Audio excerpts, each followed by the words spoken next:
Lucas capítulo 19, por favor.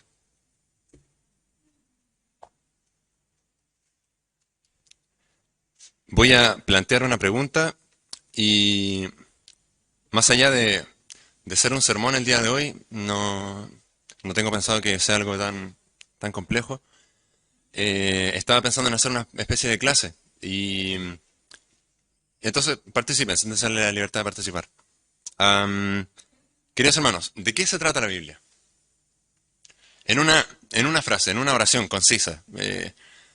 Si alguien le pregunta, oye, ¿tú qué has leído la Biblia? ¿Cuál es el tema central de la Biblia? ¿De qué se trata? Ideas, los escucho.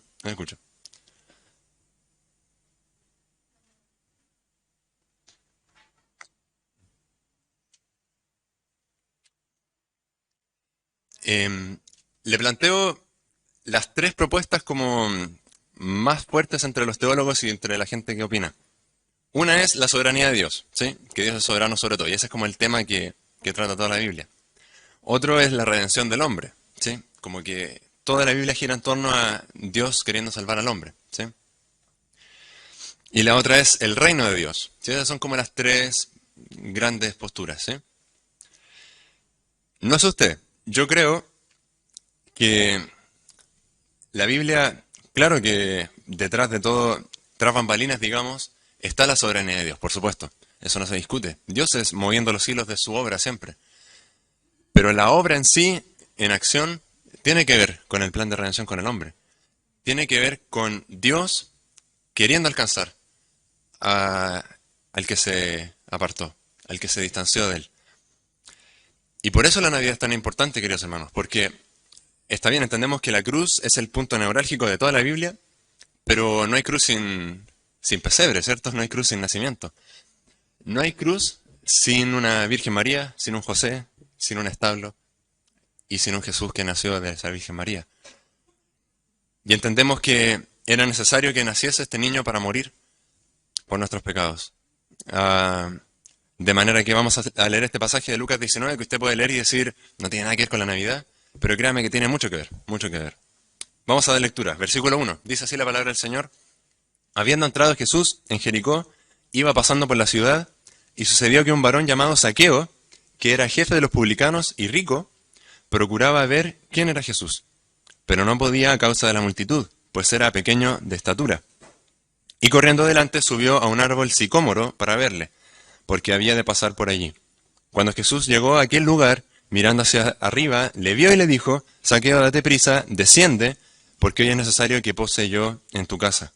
Entonces él descendió a prisa y le recibió gozoso. Al ver esto, todos murmuraban, diciendo que había entrado a posar, perdón, con un hombre pecador. Entonces Zaqueo, puesto en pie, dijo al Señor, He aquí, Señor, la mitad de mis bienes doy a los pobres, y si en algo he defraudado a alguno, se lo devuelvo cuadruplicado. Jesús le dijo, Hoy ha venido la salvación a esta casa, por cuanto él también es hijo de Abraham, porque el Hijo del Hombre vino a buscar y a salvar lo que se había perdido. Vamos a tomar un minuto de oración y comenzamos. Señor, te damos gracias, como cantábamos, Señor, eh, la última alabanza, Señor, esa luz que irradia desde el pesebre, Señor, esa luz que iluminó el mundo entero, Señor, es lo que queremos celebrar el día de hoy, Señor. Gracias, Padre, porque nos alcanzaste con tu gracia, Señor, porque nos perdonaste, nos diste una nueva vida, Señor, y, y tal como este hombre que intentaba ver a Jesús, Señor, fue Jesús el que se acercó a él, Señor, y lo buscó. Te damos las gracias en nombre de Jesús. Amén. Si no me equivoco, quizás junto con Jonás o con, no lo sé, la creación, pueden ser los relatos más famosos de la Biblia. El de Saqueo, el de Jonás. Y la historia que se le cuentan a los niños, ¿cierto? Como en relación con lo más fácil para ellos poder entenderlo. Saqueo era un hombre relativamente famoso. Saqueo era un hombre que la gente conocía. Era un hombre del que se hablaba en la ciudad. Era un hombre que no era desconocido para los demás.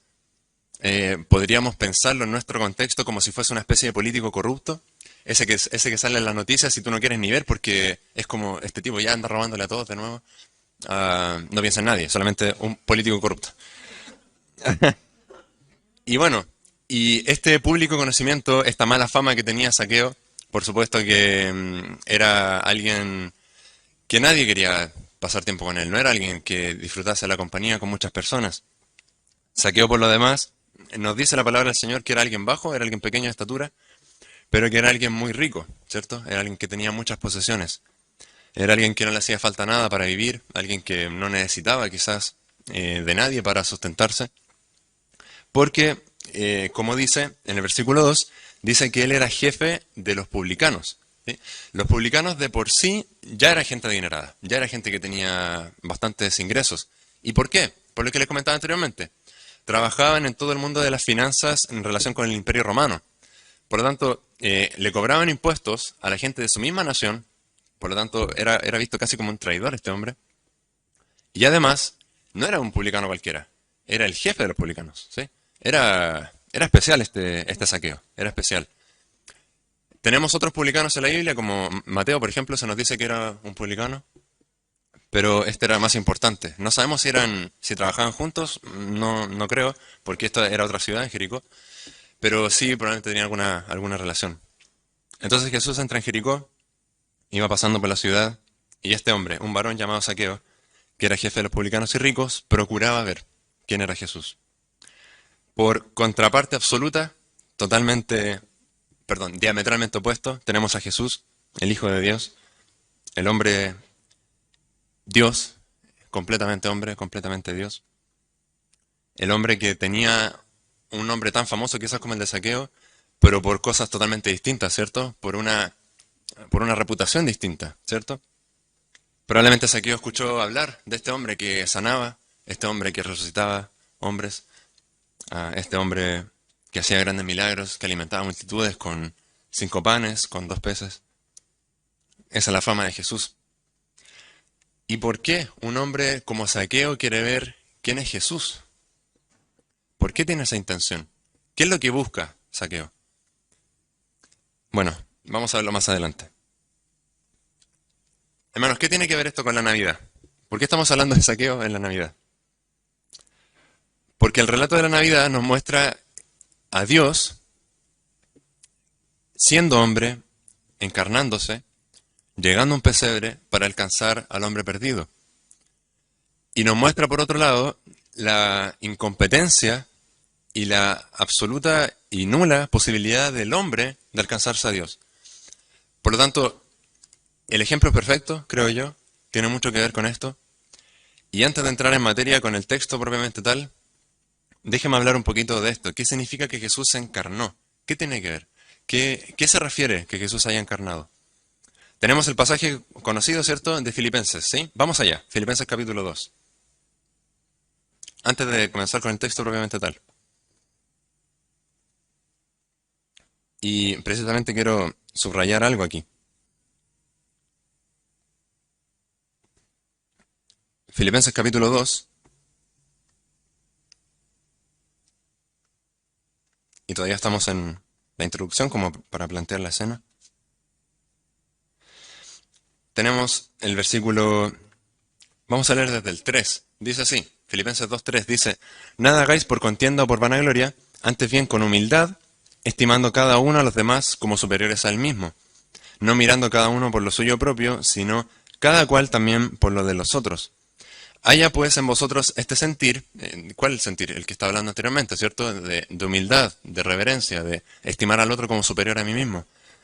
Que hubo también en Cristo Jesús, el cual siendo en forma de Dios, no estimó el ser igual a Dios como cosa a que aferrarse, sino que se despojó a sí mismo, tomando forma de siervo, hecho semejante a los hombres, y estando en condición de hombre, se humilló a sí mismo, haciéndose obediente hasta la muerte, y muerte de cruz. De manera que tenemos a la segunda persona de la Trinidad que se despoja a sí mismo. Interesante expresión.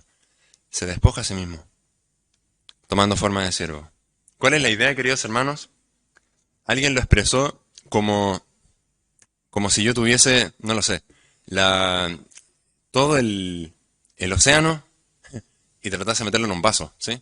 Esa es como la idea. Es imposible, no se puede hacer. No se puede meter el océano en un vaso. Pero de alguna forma toda la deidad sí está en Jesús. la idea es que Jesús se limitó. Ese es el punto. Jesús limitó sus funciones.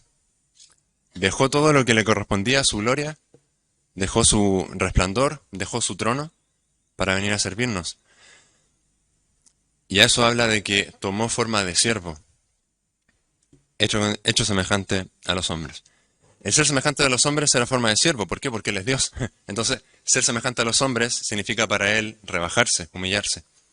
Y podemos pensar, ok, ya Dios Todopoderoso, el Rey más increíble de todos, el Dios Supremo de los cielos, se humanó en un bebé, ¿cierto? Lo dejó todo atrás. Y lo sabemos, lo entendemos. Pero, hermanos, quiero que podamos dimensionar realmente qué significaba para Jesús ser siervo acá en la tierra. Y por favor, hice un compilado. Mire, por ejemplo, para que veamos que Jesús realmente no disponía de nada. De nada.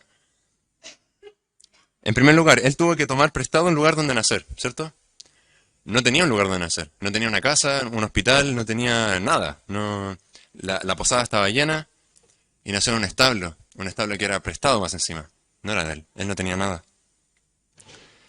No solamente eso, sino que Mateo 8 luego nos habla que Él no tiene donde recostar su cabeza. Esto quiere decir que Él no tenía una casa, no tenía casa propia. Lucas 22 nos relata que Él muchas veces durmió en el Monte de los Olivos, porque no tenía donde dormir, no tenía un lugar. Fue hecho siervo, fue hecho siervo. Él tuvo que tomar prestado también una barca para cruzar el pequeño mar de Galilea. ¿Recuerda ese episodio cuando va a hablar con cuando llama a Pedro? La barca era prestada, no era de él. Él tomó prestado también un barco para predicar en Lucas 5. Él tomó prestado también cuando hizo el ingreso a Jerusalén. ¿Recuerdan que entró en un asna? Esa asna no era de él, no le pertenecía a alguien más. ¿Recuerdan cuando muere? Y dice Isaías que no se halló sepultura para él. Y un hombre, José de Arimatea, le concede su sepultura. Tampoco tenía sepultura. No tenía lugar ni donde nacer ni donde morir, literalmente. No, nada, hermanos. Fue hecho siervo. Fue hecho siervo. Contraste totalmente opuesto de lo que es la Navidad el día de hoy, ¿cierto? Donde más tienes, más feliz vas a ser o más feliz vas a hacer a las otras personas, ¿cierto? Y cuando vemos a Jesús en el pesebre es todo lo contrario, Él lo dejó todo, lo dejó todo. No. La Navidad en ese sentido, los regalos, claro que son bonitos hacerse regalos, no estoy diciendo que no se haga regalos si usted quiere hacerlo, pero el énfasis es recordar esto, recordar que la humildad es antes de cualquier otra cosa, es saber que Jesús, el mayor regalo que nos dio fue su ejemplo de humildad en ese sentido. Por lo tanto, para plantear en escena a los dos personajes, Zaqueo que lo tenía todo, Zaqueo que podía tener lo que quería, jefe de los publicanos, ¿cierto? Jesús que no tenía nada, nada. Probablemente llegó a pie a Jericó, lo más seguro. ¿Sí? Volvemos a nuestro texto en Lucas y vamos a comenzar entonces con el estudio propiamente tal. Lucas 19, dice así la palabra del Señor en el versículo 3. Este hombre rico, Zaqueo, en comparación a Jesús, que no tenía nada, dice, procuraba ver quién era Jesús, pero no podía a causa de la multitud, pues era pequeño de estatura. Y es tremendo porque normalmente la gente famosa para nosotros sí tiene muchas cosas. Los famosos sí tienen posesiones, tienen autos, tienen qué sé yo. Y este hombre quería ver a quién era Jesús. ¿Por qué quería ver a un simple carpintero de Nazaret? No. Bueno, y no podía a causa de la multitud, pues era pequeño de estatura. Mucha gente se reunía alrededor de Jesús y él no alcanzaba a ver, era pequeño. En primer lugar, por lo tanto, tenemos la imposibilidad de Zaqueo de llegar a Jesús. La imposibilidad de Zaqueo de llegar a Jesús. Entonces, ¿qué es lo que hace? Versículo 4, corriendo, delante, subió a un árbol sicómoro para verle porque había de pasar por allí. El árbol sicómoro es quizás el árbol más común en las tierras de Jericó. Es un árbol resistente, alto, pero tampoco tan alto. No pensamos en un eucalipto, ¿cierto? No. De hecho, muchas veces no crece derecho, por lo tanto crece como medio chueco y es una especie de arbusto incluso. Lo que nos dice que probablemente aunque se intentó subir al sicómoro, aún así no logró ver nada porque no era un árbol muy grande. No hay seguridad, pero con que era muy pequeño de estatura, algunos comentaristas nos dicen que probablemente medía menos de unos 60. Eso es más o menos la idea. Bueno, no voy a decir nada. Pero era pequeño, era pequeño. No quiero herir. En primer lugar, entonces, Saqueo imposibilitado de llegar a Jesús. Por sus medios él no podía. Él no podía.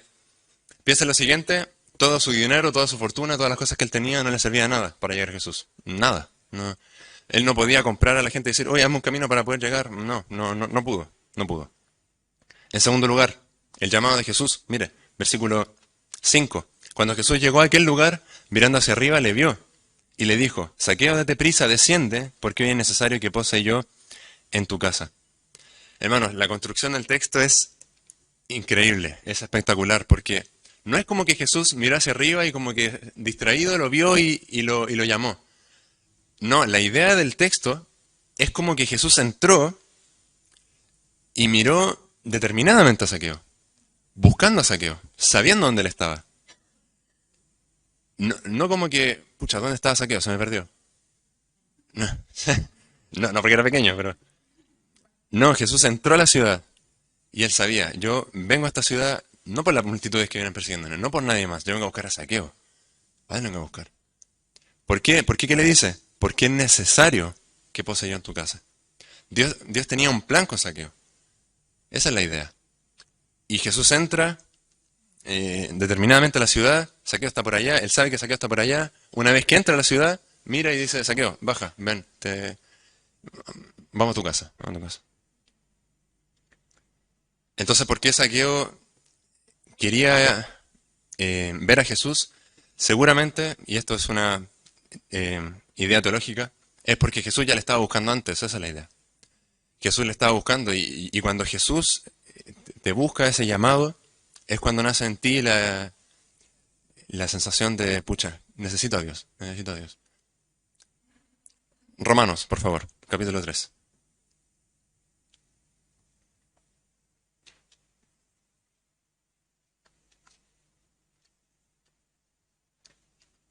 Y yo sé que estaban pensando en este pasaje. Romanos 3, versículo 9. Dice así la palabra del Señor. Leemos un par de versículos. Dice, ¿qué pues? ¿Somos nosotros mejores que ellos? En ninguna manera, pues ya hemos acusado a judíos y a gentiles que todos están bajo pecado. Como está escrito, no hay justo ni aun uno, no hay quien entienda, no hay quien busque a Dios. Nadie por su propia voluntad busca al Señor. No es que nazca de nosotros. Efesios 2 nos dice que estamos muertos en delitos y pecados, que literalmente, de manera espiritual, no hay vida en nosotros. No hay vida espiritual.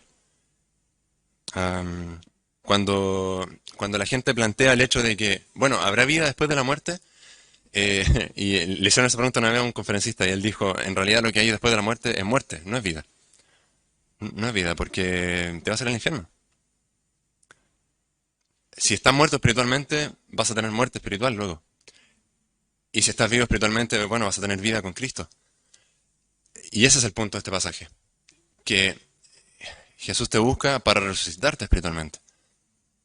Y como estamos muertos espiritualmente, Saqueo no podía buscarlo a él, no podía buscar al Señor, sino que es Dios el que le buscaba. De hecho, mire lo que dice el versículo, el mismo Romanos 3, dice en versículo 12, todos se desviaron. Hermanos, todos nos desviamos. A unas se hicieron inútiles, no hay quien haga lo bueno, no hay ni siquiera uno. Con eso en mente, pensemos de nuevo en Saqueo. Imagínense la situación. Jesús determinado. Saqueo, ven porque vamos a ir a tu casa. Qué tremendo honor, ¿cierto? Qué tremendo honor pensar en eso. Am, bueno, volvemos a Lucas, capítulo 19.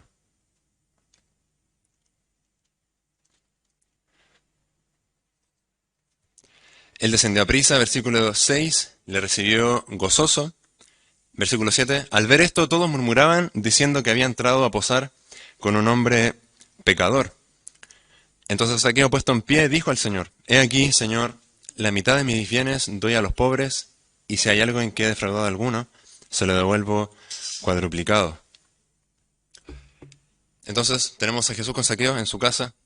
Am, acá hay algo interesante porque dice que en el versículo 7 que había entrado a posar con un hombre pecador. Esta expresión de posar probablemente tiene la idea de alguien que se quedó un buen rato en una casa. No es como que entró de pasada. No es como que Jesús entró, conversó un ratito y se fue. Algunos incluso dicen que se quedó una noche. No estoy seguro, pero horas fueron. Un par de horas quizás. ¿Y por qué es importante señalar esto? Porque Lucas no nos relata lo que pasa más allá dentro de la casa, solamente nos relata esta declaración de Saqueo. Pero probablemente en todo ese rato Jesús algo le debía haber explicado de la salvación, seguramente. Y qué ganas de tener eso, como que a ver qué le dijo Jesús eso, ¿no? Bueno, son solo especulaciones. El punto es que todos murmuraban, diciendo que había entrado a posar con un hombre pecador. Y hermano, no es extraño, ¿cierto? No es extraño que cuando uno llega a Cristo, cuando uno llega al Evangelio, la gente comienza a hablar mal, ¿cierto? Y es como, ¿pero qué se cree este si lo conocemos? ¿Es un hipócrita o no?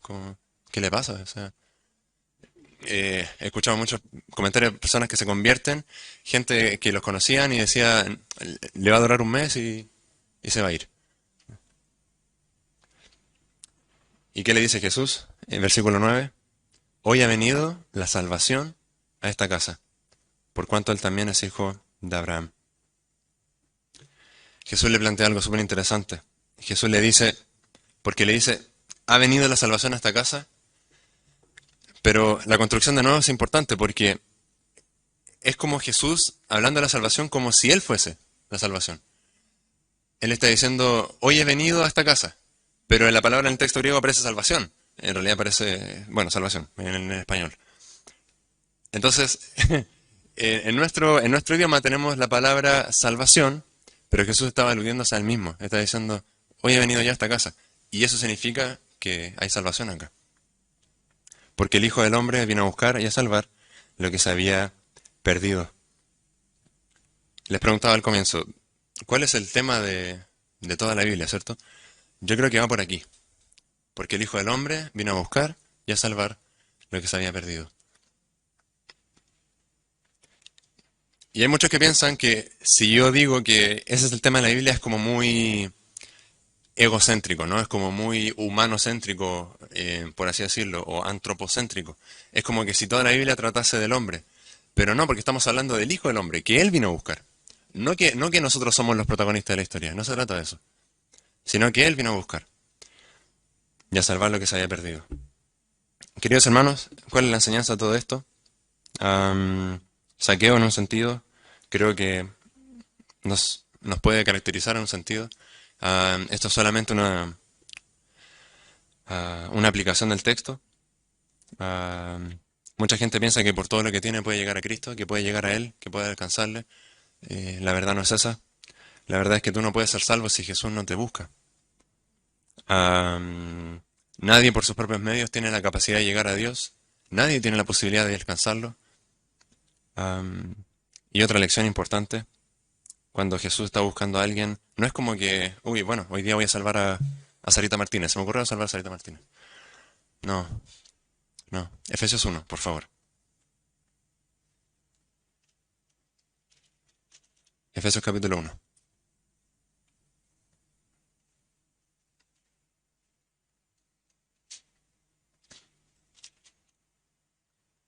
Efesios capítulo 1, versículo 3, dice así la palabra del Señor. Bendito sea el Dios y Padre de nuestro Señor Jesucristo, que nos bendijo con toda bendición espiritual en los lugares celestiales en Cristo, según nos escogió en Él antes de la fundación del mundo, para que fuésemos santos y sin mancha delante de Él. Dios ya había determinado salvar a Saqueo antes de ese encuentro, mucho antes, y así mismo con cualquiera de nosotros. Y es bonito pensar que en el plan eterno de Dios estamos involucrados, que estamos ahí, que no fue una casualidad que Dios miró la iglesia y dijo, bueno, ahora se va a convertir tal persona. No, Él ya lo tiene determinado. Lo tiene determinado. Saqueo dice, bueno, voy a devolver todo lo que le robé a las personas, se lo voy a devolver cuadruplicado. ¿Y por qué hace eso Saqueo? ¿Como para tratar de agradar al Señor? ¿Como quedar como bien con el Señor? Yo creo que no, porque Jesús le dice que ha llegado la salvación a esta casa. Yo creo que lo que está pasando con Saqueo es que eso está mostrando su arrepentimiento. Él está mostrando que, Señor, me equivoqué, reconozco que me equivoqué. Reconozco que le robé a las personas y lo devuelvo todo. No. Y el que tenía todo pasó a tener nada, como su maestro, lo dejó todo, se humilló, como leímos en Filipenses, se hizo siervo para ser salvo. Interesante. La salvación, según Romanos 9, requiere fe, por supuesto que sí. La fe es por el oír la palabra del Señor, pero requiere muchísima humildad. Requiere reconocer, Señor, no tengo nada. No tengo nada y te necesito. Te necesito.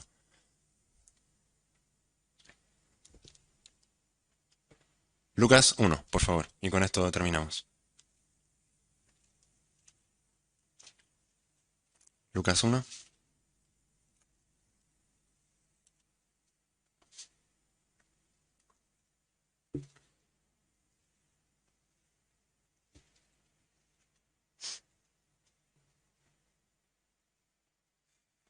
Quiero preguntarle a las hermanas aquí presentes. am, Supongamos que, bueno, esto no va a suceder, y nunca va a suceder, pero supongamos que usted tiene la posibilidad de ver el futuro, ¿ya? A las hermanas. Y supongamos que usted puede ver en 20 años más cómo va a ser su hijo, ¿sí? Y a usted le gustaría ver, no sé, que fuese un futbolista famoso, ¿no? Claro, por supuesto. Y que usted le diga, no, tu hijo va a ser un futbolista famoso. Por favor, lo tengo ahora mismo. O no sé, que va a ser un gran predicador quizás, un tremendo pastor, un tremendo siervo del Señor. O que va a ser, no sé, alguien muy útil en el área de las artes. Probablemente sería un tremendo orgullo para usted como mamá, ¿no? Para usted como madre. Qué orgullo sentir por mi hijo eso, ¿no? Que es alguien útil en la sociedad, por así decirlo. Piensa en María, versículo 30. Mire lo que le dice, Lucas 1. Entonces el ángel le dijo, María, no temas, porque has hallado gracia delante de Dios, y ahora concebirás en tu vientre y darás a luz un hijo, y llamarás su nombre Jesús. Este será grande y será llamado Hijo del Altísimo, y el Señor Dios le dará el trono de David, su padre. Qué tremendo. Imagínense María, y por extraño que pudiese suceder la situación, de gozo que alguien podría tener, ¿no? Porque, wow, de asombro, voy a tener al Rey de Reyes en mi vientre. María dice, soy indigna, soy indigna. Qué bonito el ejemplo, María. Yo entiendo yo entiendo por qué de repente muchos católicos tienden a venerar la imagen de María. Claro que tiene muchas virtudes, por supuesto que sí, pero no la podemos endiosar, ese es el punto. Y mire lo que dice, versículo em, 36. Habla de la prima Elizabeth, dice, y aquí tu parienta Elizabeth, ella también ha concebido hijo en su vejez, y este es el sexto mes para ella, la que llamaban estéril. Porque nada hay imposible para Dios. ¿Y qué dice María? Entonces María dijo, he aquí, la sierva del Señor, hágase conmigo conforme a tu palabra. Y el ángel se fue de su presencia. Wow, increíble. Y el ángel viene solamente a dar la información, viene, oye María, vas a dar a luz un hijo llamado Jesús, como dice Mateo, él salvará a su pueblo de sus pecados. Como dice Juan, este es el Cordero de Dios que quita el pecado del mundo. María dice, he aquí tu sierva, hágase conmigo conforme a tu palabra. Hermanos, si vemos el texto de Saqueo, ¿por qué era tan importante pensar en Saqueo? Porque sin Cristo humanándose, era imposible que pudiésemos llegar a Él. Era imposible. Todo lo que la Biblia nos relata desde Génesis 3, desde que Dios cerró el camino al árbol de la vida, era la imposibilidad del hombre queriendo llegar a Él. Era ver al hombre haciendo un montón de cosas para poder ser santo por sus propios caminos. Era ver al pueblo judío diciendo, bueno, ahora pongamos un rey, quizás si nos enderezamos, pucha no, como que no funciona, luego ponemos jueces, como que ya sí, uno sí, el otro no, y cada vez son peores los jueces, cada uno más malo que el otro, y todos tratando de hacer cosas para agradar a Dios. Dios levanta profetas para que se enderece el pueblo los mata, entonces como nada funciona. Tenía que intervenir Dios directamente, tenía que llegar Cristo en un pesebre para ejecutar la salvación.